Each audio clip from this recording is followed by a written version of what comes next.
예, 찬송이란 무엇인가? 세 번째 시간입니다.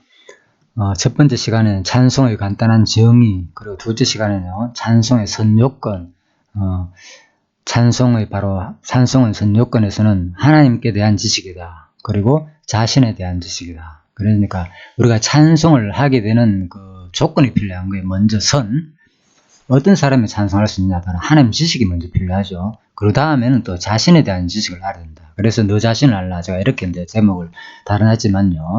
자, 그 다음에 자세한 내용은 이제 우리가 살펴봤습니다. 그래서 찬송 아무나 하는 게 아닙니다. 하나님 지식을 바로 하나님이 어떤 분이신가, 하나님이 얼마나 우주 만물 창조하시고 또 심지어는 우리 내면 세계까지도 다 보이는 것, 보이지 않는 것 다 창조하시고 지금도 자기의 전적인 섭리의가 주관하신다는 그분을 제대로 알 때에 우리가 찬송을 이제 할 수 있다는 겁니다. 그리고 또 나는 어떠한 존재, 인간이 전적으로 무능력하다는 존재, 자신이 본인이 조금이라도 능력이 인정이 되면은 찬송은 결코 하나님께로 돌아가지 않고 인간 자신에게나 아니면 타인에게 돌아가게 되죠. 그래서 찬송의 선 요건은 바로 하나님이 얼마나 위대하시고 얼마나 주권자이시고 우주 만물을 보이는가 보이지 않는가지를 다 주관하시는 분으로 아는데 우리가 찬송을 할 수 있는 요건이 된다는 겁니다. 그리고 또 자신이 얼마나 무능력한 존재인 걸 아는 것이다. 자, 이번 시간은 세 번째 시간입니다. 찬송의 내용. 자, 그래서 찬송 내용 부분을 살펴보겠습니다. 자, 박영기 목사죠. 바로 무엇인가 부분이 무엇인가 가운데서도 1권에 나오는 책, 4권 가운데서 첫 번째 책 가운데서도 5번째 내용입니다. 찬송의 선 요건인 하나님에 대한 지식과 찬송의 내용입니다. 하나님에 대한 지식과 앞부분 있죠. 찬송의 선 요건인 하나님에 대한 지식과 자기에 대한 지식이 분명한 자는 무슨 내용으로 하나님의 영광을 찬송할 것인가를 알게 된다. 그렇죠. 도대체 그렇다면은 하나님에 대한 지식도 알고 또 자기에 대한 지식도 분명히 안 자가 도대체 무슨 내용으로 하나님을 찬송할 것인가? 자, 그래서 그것은 조건적으로 앵무새처럼 하나님의 영광 또는 할렐루야 등 막 이렇게 외친다고 이제 되는 것이 아니란 거겠죠. 그래서 할렐루야 등 종교적인 언어들을 사용한다고 해서 찬송이 되는 것은 아니다. 바로 하나님과 자신을 아는 지식. 그래서 하나님과 자신을 아는 지식에 의한 구체적인 내용이 있어야 찬송이 되는 것이다. 그래서 자, 한번 볼까요? 그래서 제가 이제 이 부분을 간단하게 정리해 봤습니다. 인간의 속성과 대비되는 하나님의 5대 속성을 영원히 찬양하는 것이다. 도대체 우리가 뭘 찬송하는 거나 이 땅에서도 마찬가지고 하늘나라 가서도 마찬가지고 뭘 도대체 찬양하느냐. 바로 하나님에 대한 지식과 자신에 대한 지식을 구체적으로 알게 될 때에 찬양하는데 무엇을 찬양하냐. 바로 하나님의 5대 속성을 찬양해야 된다는 거죠. 그래서 진짜 그동안에 이 역사에서 계시된 하나님의 그 전능하신 능력들, 그죠? 전능성, 욥기, 시편, 신실성, 잠언, 주권성, 전도서, 영원성, 아가, 자비성, 계시된 이런 5건의 내용을 통해 가지고 바로 각 건에서 분명한 찬송 내용의 주제들이 특색 있게 나타나 있다. 금방 말씀드렸죠. 우선 욥기에는 하나님께 욥이라는 한 인물을 대상으로 나타내시는 섭리를 통하여 드러내신 하나님의 전능성을 찬송하고 있다. 하나님께서 욥을 애매히 망하게도 하시고 사단의 권세까지도 마음대로 주관하기도 하시는 섭리를 통하여 하나님의 전능성을 크게 부각시키고 있다.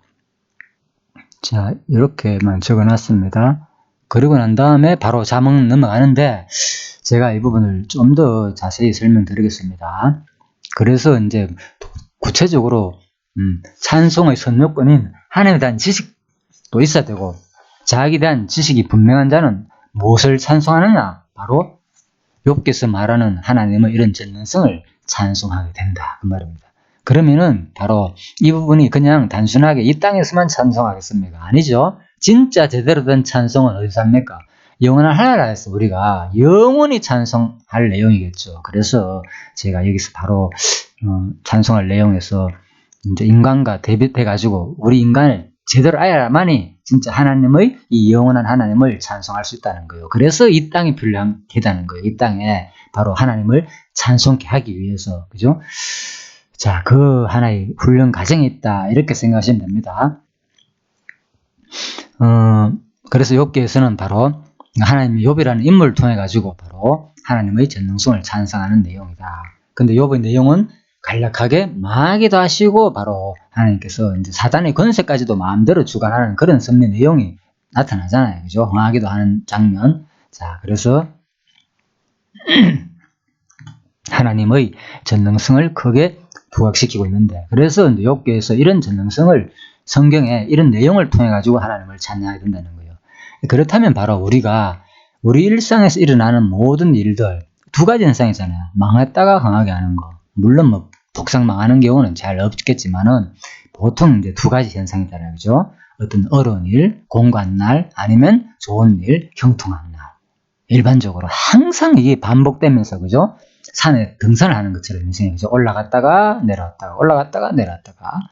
뭐 지금 코로나도 마찬가지잖아요. 계획은 그래프가 올라갔다가 내려갔다가 지금 이렇게 하고 있는데, 거의 우리 인생이라는 게 그렇습니다. 끊임없이 흥하고 또 망하고 어려움, 공고한 날과 형통한 날이 계속 반복되고 있죠. 그래서 전도서에서 분명히 이제 이 부분을 3장에서 밝히고 있잖아요. 그죠?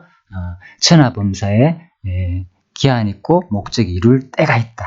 그 두 가지는 태어날 때가 있고 죽을 때가 있고, 그죠? 예, 모든 거, 뭐 웃을 때가 있고, 뭐 슬퍼할 때가 있고, 그죠? 예, 그래서 돌을 던질 때가 있고, 돌을 주술 때가 있고, 사랑할 때가 있고, 미워할 때가 있고, 전쟁할 때가 있고, 평할 때가 있고, 뭐 하나씩 많겠죠. 예, 그래서 우리 일상에서 일어나는 일들은 알고 보면 전부 다 두 가지 현상을 설명하고 있습니다. 성경에는. 그래서 욥기에서 이 두 가지 현상을 간략하게 욥의 생애를 통해서 망하게 했다가 다시 흥하게 해주시는 하나님의 주권대로 다시 흥하게 해주시는, 회복시켜주는 하나님이 뚜렷하게 드러나는 게 욥기 내용인데, 그게 무엇을 말하나? 바로 하나님의 전능성이 부각된다는 거죠. 예, 그래서 우리가 욥기서를만 통해서도 알 수 있듯이 결국은 이제 우리가 이 땅에서 바로 이런 하나님을, 바로 왜? 주체가 누구기 때문에, 이것을 주관하는 사람이 누구시기 때문에, 바로 그래서 앞부분에서 분명히 밝혔잖아요. 그죠? 모든 거 바로 여기서 찬송의 선요건에서 분명히 하나님께는 지식이다 해서 말씀드렸죠. 예, 바로 이제 로마서 11장 36절이라든지, 그죠? 모든 만물이 그에게서 나오고 그로 말미암고, 그죠? 예, 그래서 모든 주체가 이 만물이 뭐라고요? 망하기도 하는 것도 만물이고 흥하기도 하는 것도 만물이잖아요. 그죠? 그래서 성경은 전체는 항상 부분은 성경 전체에 포함된다. 욥기서 이 내용 전체는 바로 우리가 해석할 때 인간 행위에 따라 가지고, 그래서 욥기 주제가, 가장 큰 주제가 바로 신적인 그 어떤 신간에 대해서 끊임없이 토론하는 내용이잖아요. 하나님, 자, 욥의 친구들하고, 그죠? 그래서 야, 이게 뭐 친구들의 주장은 전부 다 뭡니까? 네 죄 때문이다, 한마디로. 그렇지만 욥은 아니다, 내 죄 지은 거 없다, 내가 얼마나 어렵게 살았는지 아느냐, 이거 주장하는 거예요. 그죠? 그래서 그러다 보니까 결국은 이제 하나님께서 또 말씀드리고 있잖아요. 그러면은 하나님께서 뚜렷하게 지금 그냥 너 그래, 네 죄 때문에 맞아, 아니면 죄 때문이 아니야 고 답을 딱 내려주면 욥이 깨끗하게 결론을 낼 텐데, 참 욥은 그렇게 설명하지 아니하고 마지막 하나님께서 딱 나타나시더니 뭡니까? 욥이 맞기는 말은 맞는데 하나님은 어떻게 놀릴 편이야? 세상 우주 만물을 창조하신 자기의 전능하신 능력을 쫙 설명하시잖아요. 그죠? 하나님께서. 그러면서 바로 야, 너희들 아느냐? 너희들은 고작 뭐 지금 욥이 당장 이 어려움 당하는 자체가 그냥 어떤 인간의 죄책 뭐 이런 것 때문에 흥하고 망하게 해가지고 나를 고작 너희 죄 짓고 안 짓고 여기에다 나를 그 좁은 시야에 관심을 두고 있는데, 나란 존재는 그런데 국한되는 분이 아니라는 거예요. 너 하나의 어떤 죄의 어떤 모습에 따라 국한되는 게 아니고, 나는 뭐라고요? 세상 우주 만물을 창조하시고 너희들이 모르는 저 들판에 있는 저 짐승이 부르짖을 때 그 음식을 먹을 거리를 내가 미리 준비한 자는 바로 나다는 거예요. 너희들 그거 아느냐고. 너희들이 언제 그 관심이 있었냐고. 그죠? 예. 그 새끼 칠 때 어떻게 태어나고 어떻게 기르는지 어떻게 먹이는지 너희들이 관심 있냐고. 그런데 그거 전부 다 내가 다 창조했기 때문에 내가 다 먹이고 이쁘게 살란다는 거예요. 그래서 너희들 시시껄렁하게 요업이 지금 망하고 흥하는 거 이거 쟤 때문이냐. 그래서 모든 주체를 내 원인, 인간 주체의 원인으로 돌리고 있는데, 야, 내 설명 지금 들어봐라, 지금부터. 나는 뭐, 우주 만물을 내가 창조하고, 내가 내 능력대로 주관해가지고, 내가 다 운행하고 보존하고, 내 뜻대로 다 되고 있다. 그러니까 뭡니까? 하나님의 답변은 그냥 단순하게, 친구들 말대로, 그래, 쟤 때문이다. 아니면, 맞아, 쟤 때문 아니다. 이렇게 답을 해주는 것이 아니고요. 욥기서는 바로, 마지막에 자기의 무궁무진한 엄청난 이 지구에 있는 어떠한 그런 능력을 표현하면서, 그죠? 그래서 내가 이렇게 우주 만물을 주관하고 지금도 일일이 동물, 식물 할 것 없이 다 내가 먹이고 입히고 살리고 하는 그 정도니까 상식적으로 한번 생각해봐라. 너희들이 지금 욥이 지금 망하고 가는 거, 그거 누가 하겠니? 한번 생각해보라는 거예요. 간접적으로. 자, 그거를 바로 알려주는 게 욥기다. 그래서 바로 욥기는 바로 하나님의 전능성을 보여주는 것입니다. 자, 그렇다면은, 우리가 이제 이걸 볼 때도 알 수가 있잖아요. 그럼 도대체 뭘 찬양하겠습니까? 우리가 일상에서. 욥이 바로 이런 하나님을 찬양했잖아요. 내가 이제 눈으로 그동안 알고 있는 하나님을 제대로 몰랐는데, 이제 그 하나님의 전능하신 능력을 내가 듣고 나니까 진짜 내가 눈으로 보는 것 같이 이제 하나님을 알게 되었다 그랬잖아요. 그래서 우리가 그동안에 눈이 가려졌으니까 도대체 하나님이 얼마나 전능하신 분인지를 모르니까 찬양을 안 하는 거예요. 이유는 단 하나예요. 그냥 뭐라고요? 선요건, 찬송의 요건, 누구? 하나님에 대한 지식이다. 그래서 하나님에 대한 지식을 모르기 때문에 우리가 그동안 찬송을 안 하는 것이지 다른 이유는 없습니다. 우리가 왜 하나님을 경외하고 섬기게 한다? 하지만은 우리가 일상에서 거의 사실 진짜 이 순간도 거의 하나님을 잘 찬송 안 하잖아요. 그러니까 보통 우리가 찬송 가면은 뭡니까? 그냥 큰 소리로 부르거나 찬송을 통해서 여기 나오잖아요. 그죠? 앵무새처럼 하나님 영광 모든 거 하나님 영광입니다. 할렐루야 하면서 박수치고 하나님 찬송하고 막 춤을 추면서 그것만 우리가 이제 그것만 아니죠. 보통 교회 가면 그래 많이 하니까 그렇게 그때 진짜 푹 빠져가지고 하나님을 찬송한다고 생각하는데 진짜 성경에서 말하는 찬송을 좀 생각해 보자는 거예요. 이게 과연 진짜 제대로 된 하나님 찬송인가? 자, 틀리고 엉터리고 나쁘다 하지 말라는 얘기가 아닙니다. 그것도 하나님의 찬송의 일부 맞습니다. 그런데 성경에서 말하는 진짜 제대로 된 하나님의 찬송은 뭐냐? 하나님 자신에 대해서 안다는 거. 하나님 어떤 분인지. 하나님에 대한 선지식. 그죠? 선요건. 바로 하나님은 바로 이런 분이라는 거예요. 욥기서 말하는 이런 분이다. 나는 세상 우주 만물을 창조했을 뿐만 아니고 내가 너희들이 관심 안 두는 너희들이 보지도 못하고 알지도 못하는 그런 짐승의 울부짖었을 때 먹이가 없어서 헤매었을 때 그 먹이를 일일이 내가 다 준비하고 먹이고 살리고 하는 분이 나라는 거. 참 놀랍지 않습니까? 그래서 바로 진짜 하나님이 얼마나 능력이 크시고 대단한 줄 우리가 성경 말씀을 통해서만이 우리가 하나님을 제대로 배울 수 있습니다. 그래서 이 욥기에서 말하는 것은 바로 하나님의 어마어마한 이 세상 만물을 주관하시고 심지어는 뭐라고요? 알잖아요. 사탄까지도 마음대로 사단의 권세까지도 마음대로 주관하시는 이런 분이신가를 우리가 제대로 알 때에 진짜 우리가 하나님께 그냥 두 손 두 발 다 벌려가지고 들고 우리가 하나님을 찬송할 수 있게 된다는 겁니다. 그래서 중요한 것은 진짜 내가 그동안에 얼마나 하나님이 보여주신 이 자연 만물을 통해서 얼마나 하나님을 제대로 알았는가. 그래서 우리가 다른 데서도 찾으려고 하지 마시고요. 아무리 과학자들이 많이 설명하더라도 그 가운데선 빠지는 것은 하나님이 빠지는 거예요. 수많은 그죠? 동물과 식물이 종류가 얼마나 많습니까? 수백만 종이 되잖아요. 그죠? 지금 현존 남아있는 것에도 엄청나게 많습니다. 그래서 그걸 연구하고 학문하고 얼마나 학자들이 많잖아요. 동물학자, 식물학자. 그 가운데서는 그걸 연구하고 그제 분류하고. 예?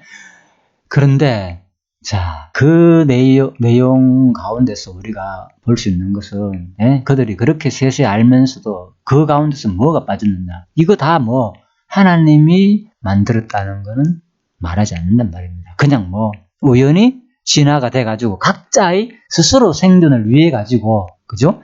예, 그래서 강한 자만 살아남는다 그러잖아요. 그래가지고 참 이렇게 강한 자가 이렇게 살아나가 진화가 돼가지고 지금까지 왔다는 식으로 끊임없이 식물이건 동물이든 이렇게 해석하고 있죠, 학자들은. 자, 그래서 우리가 제대로 그런 것을 통해서 간접적으로 우리가 그런 지식들을 일반 학문들을 통해서도 얼마든지 우리가 하나님을 기본은 제가 지금 하나님의 계시입니다. 성경 진리에 한해서입니다. 그게 되고 난 다음에 우리 이제 믿는 자들을 향하는 말씀입니다. 지금 그가 되면 얼마든지 우리가 그런 것을 통해서도 하나님의 능력을 발견할 수 있다 그 말입니다. 자, 그래서 바로 그렇다면 우리가 이제 또 중요한 것은요. 자, 욥기만 설명해도 이렇게 진짜 하나님을 찬양할 게 많지요. 우리가 일상에서 일어나는 일들은 따지고 보면 전부 두 가지라 그랬잖아요.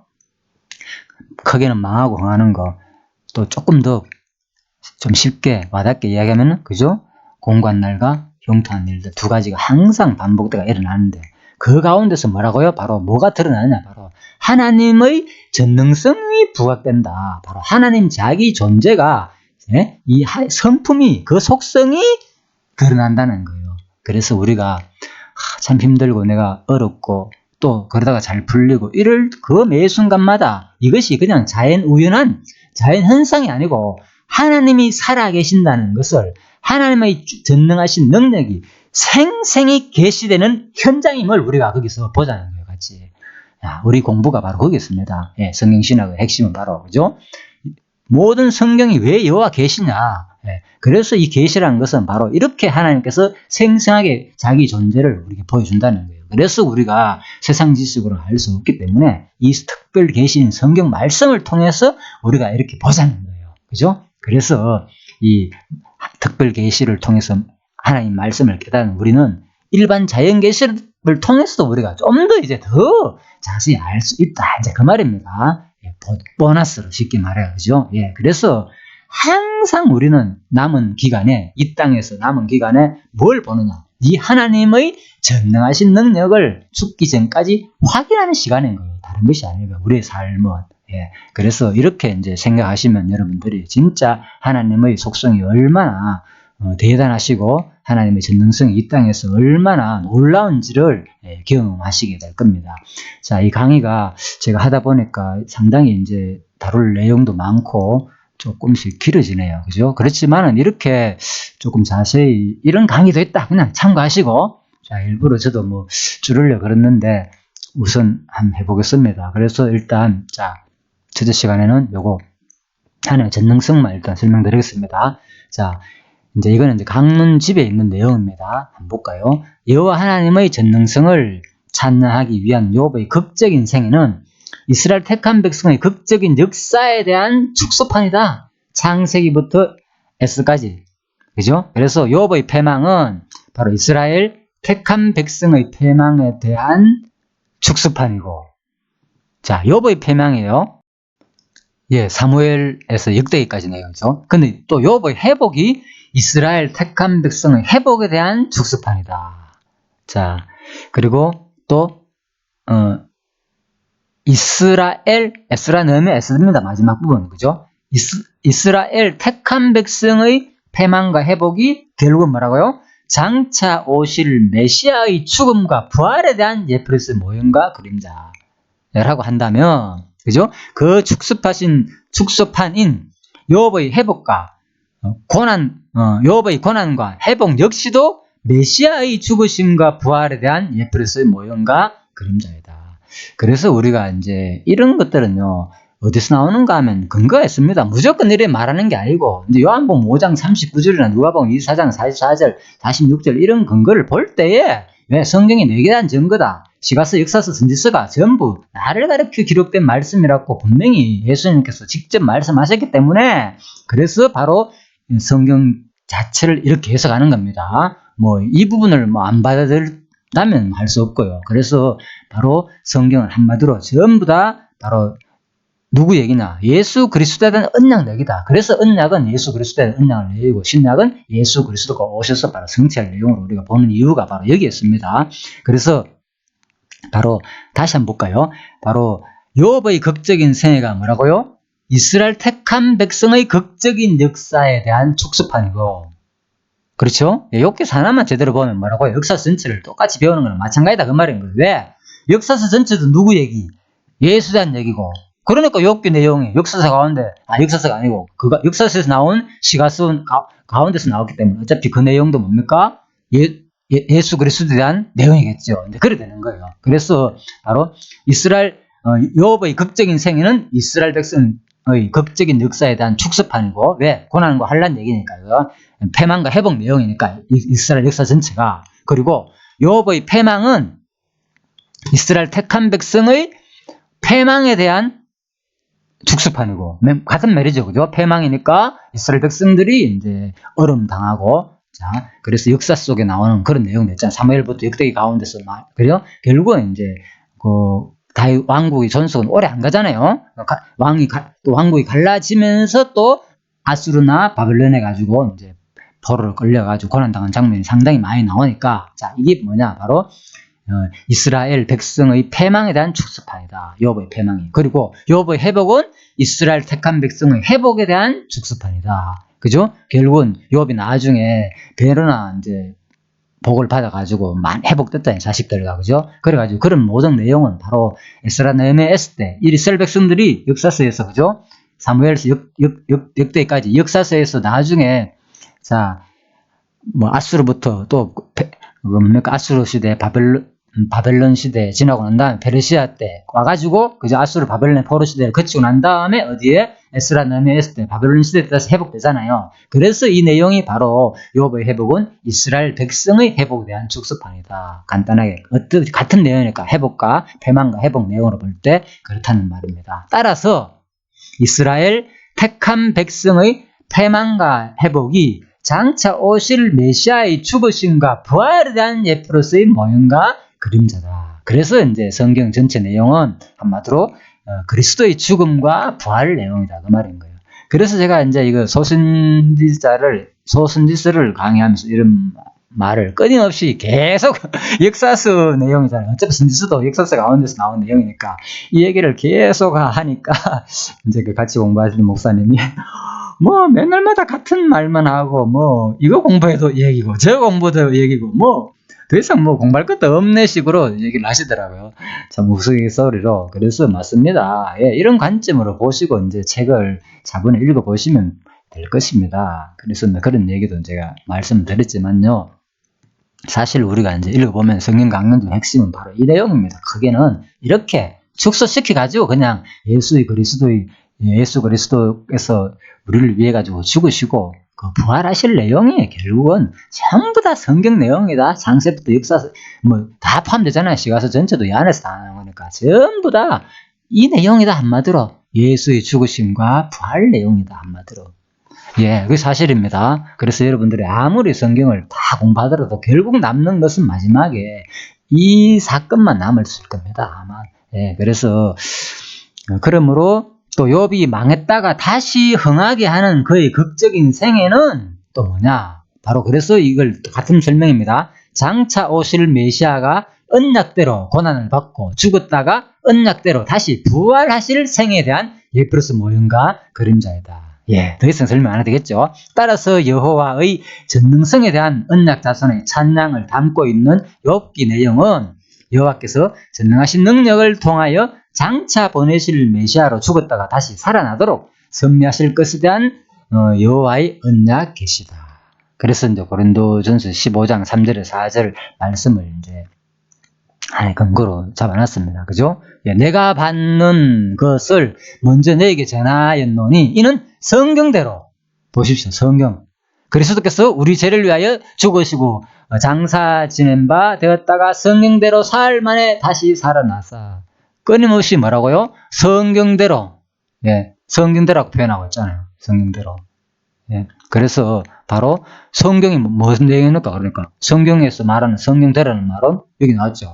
우리 죄를 위하여 죽으시고 장사되었다가 다시 사흘 만에 살아나는 거. 예, 그러니까 성경 내용을 간단하게 바로 고린도전서 15장에서도 바울도 바로 성경 내용을 한마디로 뭐라고요? 예수 그리스도의 죽으심과 부활 내용으로 설명했다니까요. 그러니까 이제 이 책에서 이렇게 이제 강론집에서 이렇게 욥기 강론집에서 이렇게 성경을 전체적으로 이렇게 보는 것이 결코 논리적으로 합당한 내용 맞겠죠. 잘못된 것이 아니고. 자, 그래서 이제 욥기에 대한 결론만 하고 마치도록 하겠습니다. 이 땅에서 흥하고 망하는 것은 하나님의 전능성을 삶의 현장에서 생생히 보여주시는 계시 현장이다. 제가 조금 전에 말씀드렸죠. 예, 그래서 우리가 일어나는 거, 주로 망하고 흔한 것은 뭐 드뭅니까? 아주 이거는 좀 극단적인 표현이니까, 그죠? 공관 날과 흉터한 날, 그죠? 행복했다가 우리가 좀 불행하기도 하고, 불행이라는 단어. 그래서 내가 최근에 어떤 강의를 들어보니까 누가 이런 말을 하더라고요. 뭐, 행복의 반대말이 뭐냐? 불행이다. 많은 사람들이 일반적으로 그렇게 생각하는 거지만, 실질적으로 뭐, 좀 더 그 불행을 구체적으로 이제 표현하자면은 아마 심리학자가 말하는 것 같은 잘 모르겠습니다. 아무튼, 그냥 바로 행복의 반대말은 불행이라는 것보다는 바로 불만이다. 이렇게 표현하더라고요. 그러니까, 구체적으로 그 불행은 어디서부터 출발됩니까? 구체적으로. 불행의 내용이 구체적으로 가면 결국 불만으로 드러나잖아요. 모든 삶에 있어서 불만하는 거. 부정적인 시야로부터 생기는 불만들. 이것도 불만이고 저것도 불만이고 이거 뭐하니 저거 뭐하니. 그래서 지금 특히 우리 이제 지금 이 시대에 많은 사람들이 우리나라의 현실이 그렇잖아요. 지금 막 극과 극으로 갈렸잖아요. 극우, 극자 완전히 이게 정치판이 그죠? 그래서 국민들도 요즘은 워낙 이제 많이 이제 소식을 접하다 보니까 쉽게 그냥 바로 열매는 바로 소식들이 나오다 보니까 뉴스들이 쏟아져 나오는 거잖아요. 그러다 보니까 뭐 그런 얘기를 들으면 완전히 판이 갈려가지고 정치 자체에서 완전히 자기들만 100% 옳고 상대방은 완전히 뭐 죽이잖아요. 저건 잘못됐고 서로 욕을 하면서 완전히 진짜 뭐 머리치 잡고 싸우게 나잖아요. 실제로 국회 내에서도. 그러니까 이게 얼마나 아마 거구 극자로 완전히 우리 사고들이 분열되어 있습니까? 완전히요. 그죠? 그래서 너무나도 이제 그 요인들이 드러나는 것은 결국은 불만으로 드러나는 거죠. 이거 안 된다, 안 된다. 모든 게 불만. 이것도 잘못하고 저것도 잘못하고. 그래서 이제 자기 주장이 절대적이고 상대방은 거의 조금 좀 통합적인 시각으로 바라보는 그런 것이 참 부족하다는 생각을 많이 해봅니다. 우리 사고가 너무나도 이제 극과 극으로 나누다 보니까.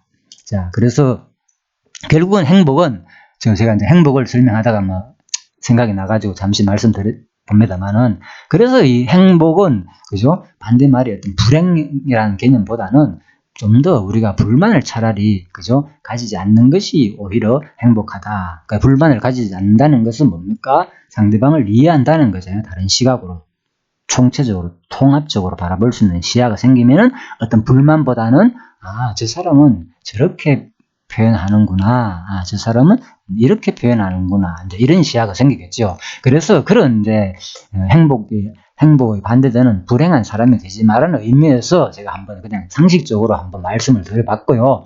그래서 바로 우리가 일어나는 두 가지 현상들, 모든 세상에서 일어나는 모든 거, 흥하고 망하는 거, 그죠? 공고한 날과 형통한 날, 두 가지 현상들, 그게 뭐냐? 바로 하나님의 전능성을 우리 지금 삶의 현장에서 생생히 보여주시는 계시의 현장으로 하나님의 전능성을 자기 존재의 전능성을 생생히 보여주는 계시의 현장으로 뭐라고요? 두 가지 현상을 우리가 바라봐야 한다는 거예요.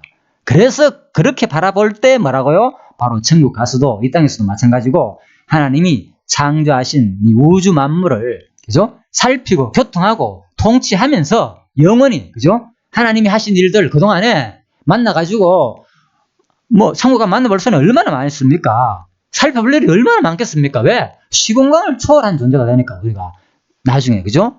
계속 하나님 옆에서 바로 옆에서 앉아가지고 요한계시록에 나오는 그 표현을 하면은 일부 그런 게 있잖아요. 그죠? 24 장로들이 옆에서 생물들이, 네 생물들이 바로 옆에서 그냥 세세 만세토록 찬송만 한다 그랬잖아요. 예? 하나님은 영화롭다. 하나님은 할렐루야. 하나님은 위대하답니다. 예? 막 옆에서 계속 기계 틀어놓은 것처럼, 앵무새처럼. 과연 그게 하늘나라겠습니까? 예, 그래서 우리가 상상을 해보자는 겁니다. 성경에 표현된 것을 좀 더 구체적으로. 그래서 제가 이 부분은 뒷부분에, 자, 그게 뭡니까? 영혼성 할 때 자세히 조금 더 자세히 다루고요. 자, 지금은 이제 하나님의 주권성 부분을 제가 설명하기 때문에 잠시 접어두고요. 바로 우리가 어쨌든 간에 바로 우리가 이 땅에서도 마찬가지고 삶의 현장에서 일어나는 모든 두 가지 현상을 통하여 하나님의 살아계심을 여러분들이 진짜 생생히 느끼면서 하나님이 자기 전능성을 우리한테 보여주는구나.